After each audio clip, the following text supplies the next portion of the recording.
저희가 또 투자에는 감정을 배제해야 되잖아요. 예. 네, 그래서 여쭤보고자 합니다. 저번 영상에서 중국에 대한 리스크를 많이 말씀 주셨는데, 그리고 중국 주가가 지금 괜찮다, 싸다 라고 또 말씀을 좀 일전에 주셨었습니다. 그게 지금 아직도 동일하게 유지되는지 의견이. 예, 저는 굳이 이제 포트폴리오라는 걸 한번 이야기를 해보자면, 안녕하세요, 이코노미스트 우춘욱입니다. 새해가 벌써 열흘 가까이 지나게 됐는데요. 여러분들 지난 열흘 동안 어떻게 잘 보내셨는지 모르겠습니다. 저는 지난해 어떤 좀 신상의 변동이 있었잖아요.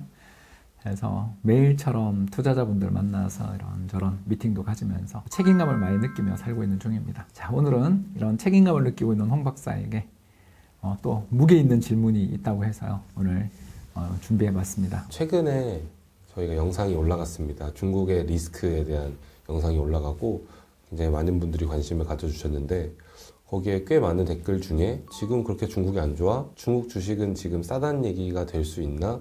중국 주식 그러면 지금 투자해도 되나?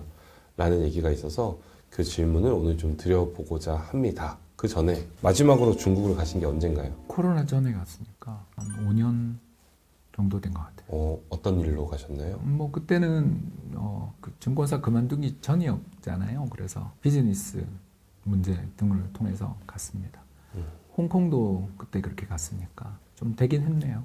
5년, 6년 돼 갑니다. 개인적으로 중국에 대한 악감정이 있으신 건 아니죠? 되게 좋아했다가 배신당한 입장이라고 볼 수 있겠습니다. 어떤 부분에서? 예, 한한령이 저는 중국이 굉장히 크게 잘못한 일이었다고 생각하거든요. 한국이 사드 배치를 한 게 우리 뜻인 것도 아니고 미군이 한 건데, 그리고 또 우리 정부가 어떻게든 그걸 좀 지연시키고 노력을 하다가 결국 수도권도 아니고 경상도 지역에 있는 성주 골프장에다가 사드 배치를 할 정도로 많은 노력을 기울였다 생각하는데, 그게 8년 돼가죠. 이제 8년 동안 한국이 중국에 진출해 있던 그 수많은 한국 기업들이 그간 어떤 일을 겪었는지를 우리는 생생히 봤잖아요. 삼성전자 휴대폰 시장 점유율이 0, 현대자동차와 기아자동차 점유율이 0, CGV 어떻게 됐고, 이마트 어떻게 됐고, 롯데 쇼핑이 어떻게 됐는가에 대해서 다 봤고요.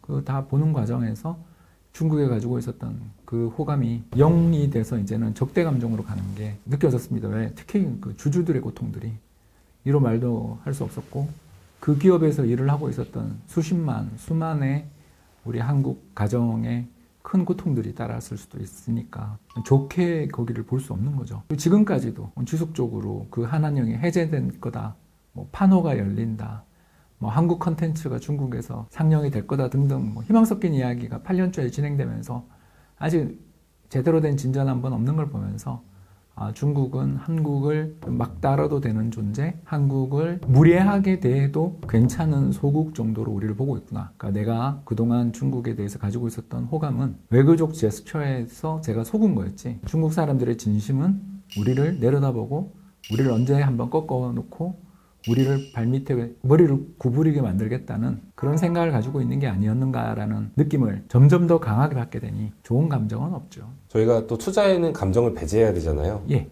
네, 그래서 여쭤보고자 합니다.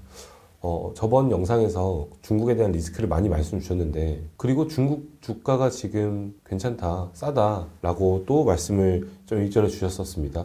그게 지금 아직도 동일하게 유지되는지 의견이. 예, 저는 굳이 이제 포트폴리오라는 걸 한번 이야기를 해보자면, 제가 이제 전체 자산에서 주식 비중을 얼마를 가져간다, 1억을 가져간다라고 그냥 가정해 보겠습니다. 그러면 절반 정도는 미국 주식을 살 것 같아요. 왜냐하면 미국 경제가 지금 세계에서 제일 좋고, 그리고 달러가 약세로 갈 거라고는 생각하지만 약보합 정도지 아주 강한 2021년 같은 강력한 달러 약세가 출현할 것 같지는 않단 말이에요. 왜냐하면 미국이 금리를 인하한들 우리보다 더 높은 레벨에서 인하에 불구하고 인하하는 속도도 저는 느릴 거라고 보는 쪽이니까. 그래서 달러 자산의 2022년 같은 강세는 아니어도 그냥 약보합 정도를 보고 있으니까 미국 주식이 좋아 보여요. 그럼 나머지 이제 50을 어디다 투자할 거냐 한다면 저는 한 20이나 25 정도는 일본을 좋아해요. 왜냐하면 아베노믹스 10년에 걸친 분투 끝에 경제가 이제 살아났잖아요. 일단 일본 경제 최대의 문제가 부동산 가격의 지속적인 악화와 그에 따른 담보 가치의 상실이 큰 문제였는데, 이게 점점 해결되고 집값이 계속 오르잖아요. 더 나아가서 주식시장도 기업들의 이익이 역사상 최대 레벨을 계속 경신해요. 그러니 일본 주식을 그렇게 미워할 필요가 없다.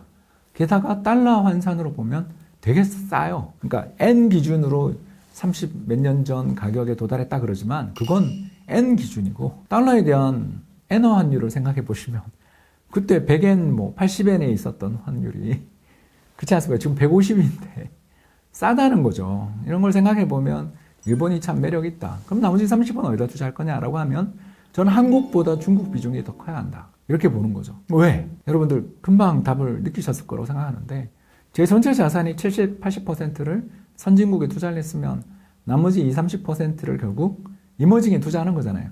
이머징에 투자할 때 이건 우리가 인생을 건 투자가 아니죠. 자산의 아주 작은 부분이거나 미미한 부분을 투자할 때 그리고 미국과 일본이라는 안정성장 또는 기업 이익의 급격한 증가가 기대되는 나라에 투자를 하면 나머지 20, 30%는 어떤 데 투자를 하겠어요? 포텐이 좋은 데 투자하는 거죠. 포텐이 뭐죠? 저평가된 거죠. 그러니까 오만 악재가 다 반영돼서 싸게 거래되고 있는 시장에 투자를 하자는 거죠. 그래서 뭐 여기서 더 빠지면 10%, 20%더 빠질 수 있죠. 왜? 뭐 더 나쁜 일이 벌어질 수 있으니까. 그러나 지금 뭐 홍콩 H쉐어 같은 경우, H주 지수 같은 경우가 PBR이 0.5배인데 20% 빠지면 0.4배. 뭐 그럴 수 있잖아요. 그러나 과거 역사적인 평균 PBR이 얼마냐면 1.2배 정도 되는 나라니까. 과거의 역사적 평균 비슷하게만 가도 더블이잖아요. 물론 더블 날지 안 날지 모르고 안 날 수도 있다고 생각해요. 그러나 한번 긁어볼 만한 복권 정도 아니냐. 30년 전 일본이랑 너무 비슷하다. 이 경고를 저만 했는 것도 아니고 전 세계 수많은 이코노미스트들이 하니까 중국 정부의 정책 당국자들이 야 우리 잘못했다. 한국에 대한 한한령 해제 이런 건 기대는 안 하지만 우리가 경제를 이렇게 운영하면 안 되겠다. 큰일 나겠다. 하면서 전향적인 정책을 한번 펼칠 수도 있는 거잖아요.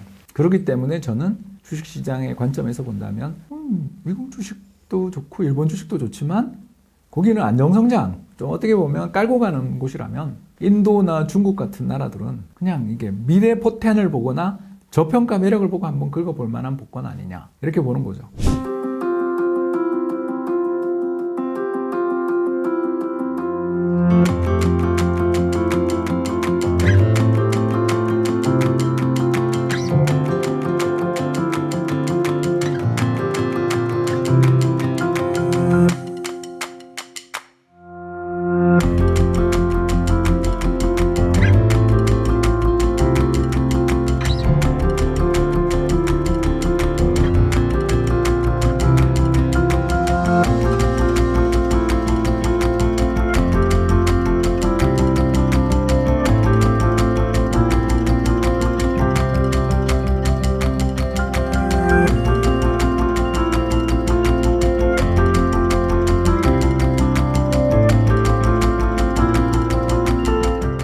방금 앞에서 말씀 주셨는데 일본에 잃어버린 30년이 이제 저희가 그 니케이 지수로 봤을 때 한 뭐 89년인가 그때 전고점을 진짜 30년이 넘어서야 돌파를 했는데 아니 아직 돌파 못했습니다.